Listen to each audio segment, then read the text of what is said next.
안녕하십니까, 윤석평 변호사입니다. 이제 회생 파산에서는, 이제, 회생 같은 경우는 부채 50억이 넘어가면 정통으로 하는 법인 회생, 그 다음에 부채 50억 이하의 개인 사업자나, 그 다음에 법인들이 하는 간이회생, 그럼 급여소득자가 신청하는 일반회생, 사업소득자든지 급여소득자든지 구별하지 않고, 무담보 채무가 10억 원 이하, 담보 채무 15억 원 이하인 채무자가 신청할 수 있는 개인회생, 이렇게 나눌 수가 있고, 그 다음에 파산은 법인 파산과 개인 파산, 이렇게 나눌 수가 있는데, 이게 이제 회생에서는 채권의 종류가 공익채권, 회생채권, 회생담보권, 아무것도 아닌 채권, 이렇게 보시면 돼요. 그리고 파산에서는 별채권이 담보권인데, 별채권, 환치권, 재단채권, 파산채권, 아무것도 아닌 채권, 이렇게 보시면 되고, 개인 파산도 마찬가지고. 근데 개인 회생은 개인자 붙이면 돼요. 개인 회생 채권, 개인 회생 담보권, 개인 회생 재단 채권, 이런 식으로. 별채권 이렇게 붙이면 되는데, 근데 문제는 공익채권 같은 경우는 채무자 회생 및 파산에 관한 법률 179조에 적혀져 있고요.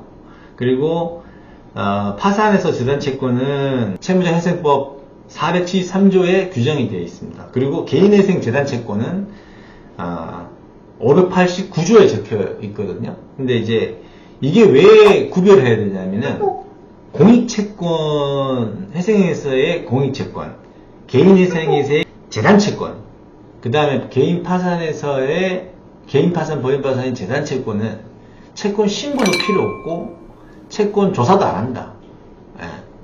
그런데 다만 이제 관리인이나 파산 관제인에게 내 채권이 공익채권입니다, 그 다음에 재단채권입니다, 이런 것들은 인지를 시켜줘야 되기 때문에, 그런 의미에서 이제 채권 신고까지는 아니고 그런 어떤 문서로 이렇게 주는 거거든요.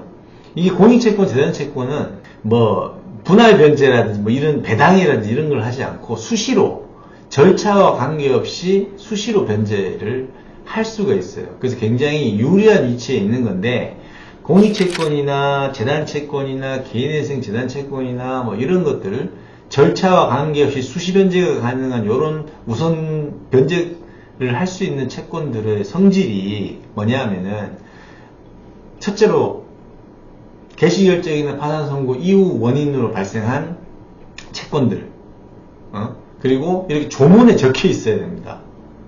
그리고 임금이라든지 퇴직금이라든지 직원들, 그리고 각종 당해세, 세금들, 이런 것들, 이제 국가 재정이라든지 공익적 차원의 문제들, 그리고 전체 이 절차와 관계된 절차 비용들, 이건 공동 채권자들이나 채무자를 위해서 써야 될 돈들이잖아요. 공동의 이익을 위해서 써야 될 절차 비용들, 이런 것들은 이제 공익채권, 재단채권으로 보시면 되는데, 이제 요거는 분명히 말씀드려요. 신고도 필요 없고 채권 조사도 안 한다, 시부인도 안 한다, 요렇게 하시면 되는데, 이제 지금은 이제 회생에서는 채권 조사를 위한 일회관계인 집회를 잘 안 하고 그냥 이제 주요사항 통지로 이렇게 처리를 하고 있어서 크게 문제가 안 되는데, 법인 파산이나 개인 파산 같은 경우는 일반 조사 기일과 1회 채권자 집회 기일을 정합니다. 보통은 파산 선고 결정으로부터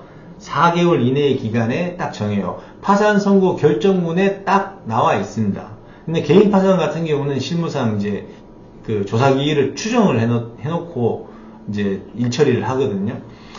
그런 차이는 있는데, 요게 이제 문제가 뭐냐면, 채권자 집회 때 그러면 채권자는 출석해야 되냐? 자유입니다.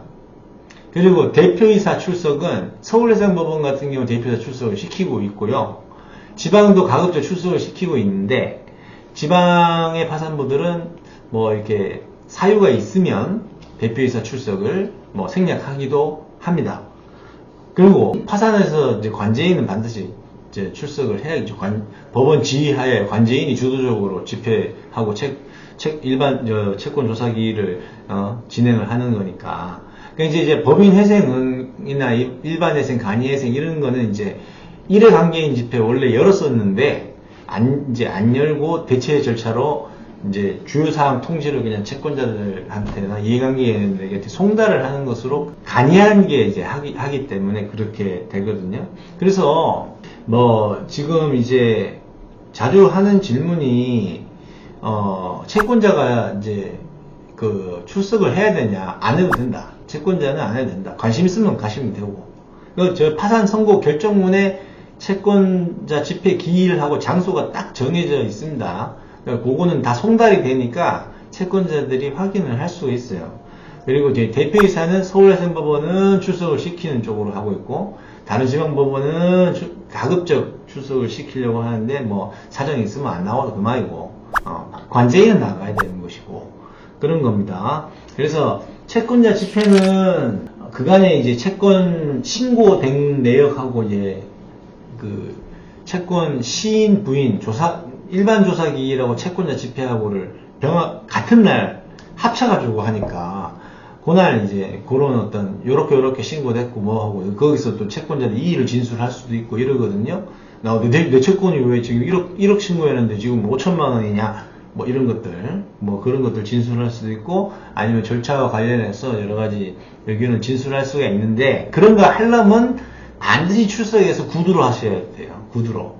서류로 하시면 안 됩니다. 그러니까 채권자 출석은 선택사항인데, 뭐, 나가서 뭐, 나 한마디 할란다 싶으면은 반드시 나가서 진술로 하셔야 된다.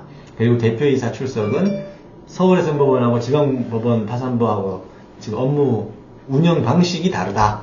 그러니까 그런 것들을 기억하시면 되고, 그 다음에 채권 중에서 회생은 공익채권, 파산은 재단채권, 개인회생은 특이하게 또 개인회생 재단채권 이런 것들은 신고도 분류하고 그 다음에 조사도 안 한다.